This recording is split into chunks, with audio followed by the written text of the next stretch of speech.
क्या अब सस्ता होने वाला है आपका होम लोन? क्या फिक्स डिपॉजिट यानी एफडी पर मिलने वाला ब्याज भी घटने वाला है? अगर आप लोन लेने की तैयारी कर रहे हैं या एफडी में निवेश करने की प्लानिंग कर रहे हैं तो ये खबर आपके लिए बेहद अहम है। केयर एज की नई रिपोर्ट में ब्याज दरों को लेकर बड़ा अनुमान सामने आया है। रिपोर्ट कहती है कि आने वाले महीने में जो है बैंकों के लोन और डिपॉजिट यानी एफडी की ब्याज दरें में धीरे धीरे जो है कमी आ सकती है। लेकिन सवाल ये है कि आखिर ब्याज दरें क्यों घटेंगी, कितनी घट सकती हैं और इसका आपकी ईएमआई, एफडी के रिटर्न और बैंकिंग सेक्टर पर क्या असर पड़ेगा। आइए प्रवीण सर का रुख करते हैं और इस पूरी रिपोर्ट को, केयर एज वाली जो रिपोर्ट है सर, ये वही रिपोर्ट है सर जो लगातार हम लोग जो चर्चा करते रहते हैं कि जो क्रेडिट का जो डिमांड है, क्रेडिट का जो ग्रोथ है वो 17.7% के आसपास तो है, लेकिन जो डिपॉजिट का ग्रोथ है वो थोड़ा थमा हुआ है, 12.2% के आसपास है। क्या उसी से जुड़ा हुआ है ये रिपोर्ट? उससे जुड़ा हुआ इसको मान सकते हैं, लेकिन केयर एज की रिपोर्ट जो बता रही है वो एक थोड़ा सा चौंकाने वाली बात विशाल बता रही है जी। जहां एक तरफ इस बात के तमाम कयास लगाए जा रहे हैं कि क्या आने वाले वक्त में ब्याज दरें ऊपर जाएंगी, ब्याज महंगा होगा, वहां पर केयर एज की रिपोर्ट ये कहती है कि साहब आने वाला वक्त ऐसा होगा जहां पर ब्याज दरें निचले स्तर पर आ सकती हैं। लेकिन उन्होंने एक बात कही है कि ये बहुत एक शार्प करेक्शन नहीं होगा, बहुत स्लो या बहुत मॉडरेट एक गिरावट आपको ब्याज दरों में दिखाई दे सकती है। तो पहली बड़ी बात, एक लंबे वक्त बाद कोई एक ऐसी रिपोर्ट आई है जिसमें यह कहा गया है कि ब्याज दरें निचले लेवल पर आ सकती हैं, यानी यहाँ से नीचे जा सकती हैं, ऊपर जाने की बात नहीं कही गई। और ऐसे वक्त पर भी आई है जब अगले महीने की शुरुआत में ही रिजर्व बैंक अपनी मॉनेटरी पॉलिसी का ऐलान करने वाला, जहां पहले ये माना जा रहा था कि हो सकता है कि आरबीआई रेट हाइक करे, लेकिन बाद में अब इस तरह की रिपोर्ट आ रही है कि हो सकता है आरबीआई अभी एक और पॉज ले, यहाँ पर रुके और देखे कि आर्थिक स्थितियाँ किस तरह से शक्ल ले रही हैं। तो बड़ी बात यह है कि केयर एज की रिपोर्ट में ये कहा गया है कि बैंकों की जो फंडिंग कॉस्ट है वो दरअसल कुछ कम हुई है। पिछले 1.5-2 साल में बैंकों ने जो एफडीज हैं उन पर ब्याज दरें 7-8% की दी, बल्कि बहुत रिसेंटली आप देखेंगे वहाँ तक ब्याज दरें ऊंची बैंकों ने देना जारी रखा। और बात जो आपने कही कि साहब डिपॉजिट ग्रोथ के मुकाबले क्रेडिट ग्रोथ कहीं ज़्यादा चल रही है, इसलिए बैंकों के सामने एक मुश्किल भरा वक्त था कि डिपॉजिट को कैसे अट्रैक्ट किया जाए। तो अब उस सिलसिले में बैंकों को एक राहत यहाँ मिली है कि बैंकों ने जो नए एफडी देना शुरू किया है वहाँ बैंक अब ऊंचे ब्याज नहीं दे रहे। तो बैंक अब जो दूसरी तरफ ऐसा लग रहा है कि जब कॉस्ट ऑफ फंड बैंकों का कम हुआ है तो बैंकों के पास एक मौका ये हो सकता है कि वो अपने जो कर्ज की ब्याज दरें हैं उसमें भी एक मॉडरेट, एक हल्की सी गिरावट वहाँ पर भी लेकर आएँ।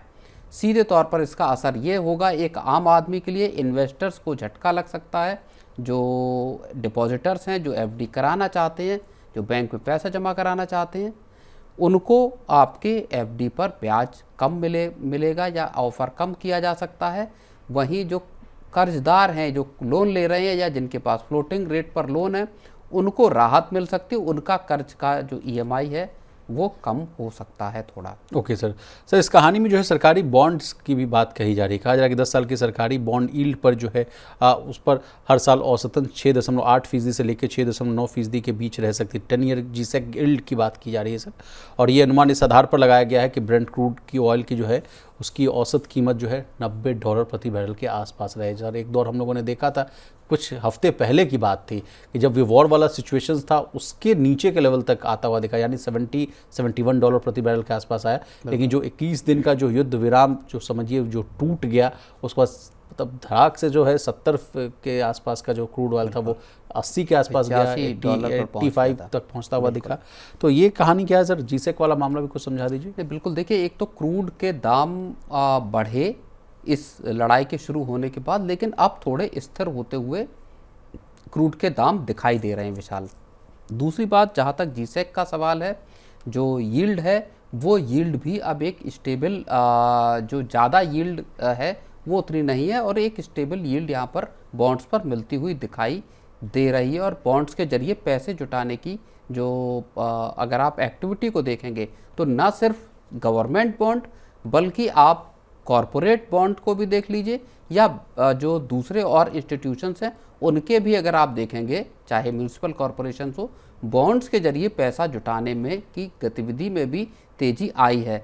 तो ये भी एक वजह मानी जा सकती है कि बैंक्स भी जो है वो बॉन्ड्स के जरिए पैसा आपका या कमर्शियल पेपर्स के जरिए पैसा जुटाने में तेजी ला रहे हैं और इस वजह से कॉस्ट ऑफ फंड भी थोड़ा सा कम होता हुआ यहाँ पर नजर आ रहा है बैंक। चलिए सर, अब बैंकिंग सिस्टम की बात हो रही तो आरबीआई ने हाल फिलहाल में कौन कौन से बड़े कदम उठाए हैं उन पर भी चर्चा कर लेते हैं। सर, एफसीएनआर जो है डिपॉजिट को बढ़ावा देने के लिए जो प्रोत्साहन दी गई है, पीएसयूज के लिए जो ईसीबी एक्सटर्नल कमर्शियल बोरोइंग के नियम जो आसान किए गए हैं, सरकारी बॉन्ड यानी जो जीसेक में निवेश के लिए जो फुल्ली एक्सेसिबल रूट यानी एफआईआर का जो दायरा बढ़ाया गया है, या एफआईआईज और एफपीआईज के को जो है कुछ टैक्स में राहत देने की बात की जाएगी, क्या इन कदमों से सर भारत में विदेशी निवेश की जो तस्वीर अभी देखने को मिल रही है वो बदलेगी, या इन कदमों को आप कैसे देखते हैं? नहीं, बिल्कुल बदलना शुरू भी हो गई है बड़े पैमाने पर। जो विदेशी जो पूंजी है, डॉलर हैं बेसिकली, वो भारत में उनका इनफ्लो स्टार्ट हुआ है। माना ये जा रहा है कि तकरीबन $70 बिलियन तक का जो एफसीएनआर बी के जरिए जो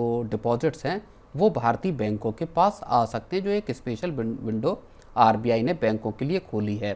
लेकिन इसको लेकर एक कंसर्न भी कुछ एक्सपर्ट जता रहे हैं विशाल। वो ये कहा ये जा रहा है कि भले ये पूंजी अच्छी है और बड़े पैमाने पर देश में आ रही है, डॉलर्स देश में आ रहे हैं, लेकिन यहाँ सरकार को सतर्क भी रहना होगा, रिजर्व बैंक को भी सतर्क इसलिए रहना होगा कि किसी मोर्चे पर अचानक अगर रिडेम्पशन का प्रेशर शुरू हुआ बैंकों पर इस पूंजी के साथ, तो यहाँ पर आपके लिए एक खतरा पैदा हो सकता है। तो एक अलर्ट की वार्निंग भी यहाँ पर कई एक्सपर्ट विचार दे रहे हैं। सर, एक लास्ट सवाल मैं आपसे पूछूंगा कि केयर एज वाली जो रिपोर्ट है सर, इसको क्या हम चिंताजनक माने या क्या ये ठीक है? चिंताजनक रिपोर्ट कतई नहीं है। ये एक आउटलुक मुझे लगता है पेश करती है कि आने वाले वक्त में इन्वेस्टर्स के लिए क्या स्थितियां बन सकती हैं। दूसरी बात, जिन लोगों ने जो बोरोवर्स हैं, लोन लिए हुए हैं, उनके लिए क्या स्थितियां बन सकती हैं। जाहिर तौर पर बैंकों के संदर्भ में हमेशा ऐसा हुआ है कि अगर डिपॉजिटर्स को फ़ायदा होगा तो आपके बोरोवर्स को नुकसान होगा, अगर बोरोवर्स को फ़ायदा होगा, बिल्कुल एक दूसरे से उलट चलते हैं। हालांकि हाल के वक्त में ऐसा हमने देखा कि जहां लैंडिंग रेट्स कम रहे यानी उधारी सस्ती रही, जबकि एफडी पर या डिपॉजिट्स पर ब्याज ऊंचे रहे। तो ये एक अनोखी तस्वीर थी जो हमने कुछ वक्त पहले तक देखी। अब केयर एज की रिपोर्ट कहती है कि यही स्थिति अब दरअसल बदलने वाली है। अब डिपॉजिट्स के रेट कम होंगे और लैंडिंग के रेट भी कम होंगे। तो जो लोग एफडी कराना चाहते हैं उनके लिए आने वाला वक्त आपको कम रिटर्न वाला साबित हो सकता है। जो लोग लोन लिए बैठे हैं या लोन लेना चाहते हैं उनको अच्छा वक्त हो सकता है या उनको कम ईएमआई देनी पड़ सकती है। चलिए सर, आपने जो अपने संबोधन में बात कही कि आरबीआई की जो नेक्स्ट एमपीसी है जो 6 या 7 अगस्त के आसपास है सर, उसमें तो रेट पॉज ही रहेगा, लेकिन सर एक और फैक्टर है जिस पर जो है ब्याज दरों की जो साइकिल वो डिपेंड होती है।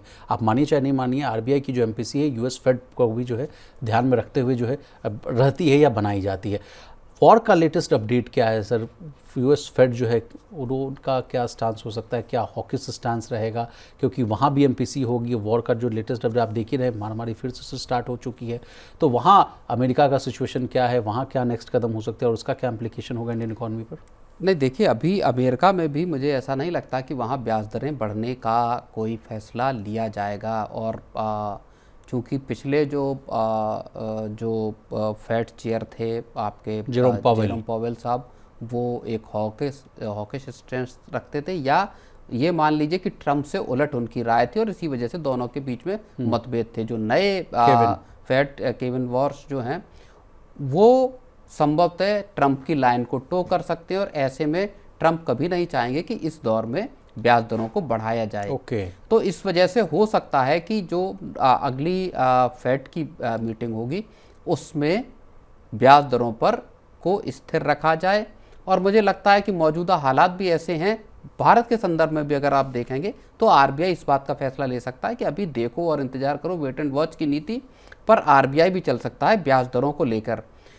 बहुत टफ सिचुएशन में ही आरबीआई दरअसल रेट्स को बढ़ाना चाहेगा, क्योंकि रेट्स के बढ़ते ही इसका सीधा सीधा असर जो है वो ग्रोथ पर दिखाई विशाल दे सकता है। और सरकार नहीं चाहेगी, जब पहले से ये लग रहा है कि 6.3 या 6.4% की ग्रोथ मौजूदा फिस्कल में रह सकती है, जबकि पिछले फिस्कल को अगर आप देखेंगे तो 7% से ऊपर की ग्रोथ रेट सरकार को मिली है। तो सरकार ऐसे वक्त पर ग्रोथ के साथ समझौता नहीं करेगी। तो मुझे लगता है कि आरबीआई के सामने भी क्लियर एक इंडिकेशन ये है कि महंगाई पर भले 4.4% पर पहुंच गए और एक आरबीआई का लेवल ब्रीच करती हुई महंगाई दिखाई दी है, रिटेल इन्फ्लेशन, लेकिन आरबीआई फिर भी अभी इंतजार करेगा कि हो सकता है जो आपका खरीफ के सीजन की बुआई का पैटर्न रहता कैसा है। अल नीनो को हम सब देख रहे हैं, अभी भी 16% के आसपास खरीफ सीजन की बुआई कमजोर है जी। मॉनसून भी कमजोर है, बुआई भी कमजोर है। लेकिन आरबीआई देखेगा कि जब 30 सितंबर तक, अगस्त के बाद एक महीना बाद और 30 सितंबर तक बुआई का एग्जैक्ट सिचुएशन सामने आएगी, क्योंकि देश में मॉनसून 30 सितंबर तक रहता है। बुआई का पैटर्न कैसा है, क्या क्रॉप अच्छी रह सकती है, अगर ऐसा हुआ तो सितंबर के बाद जब अक्टूबर में मॉनेटरी पॉलिसी या फेस्टिव सीजन के ठीक पहले होगी, हो सकता है वहां पर भी एक पॉज हमको नजर आए। विशाल।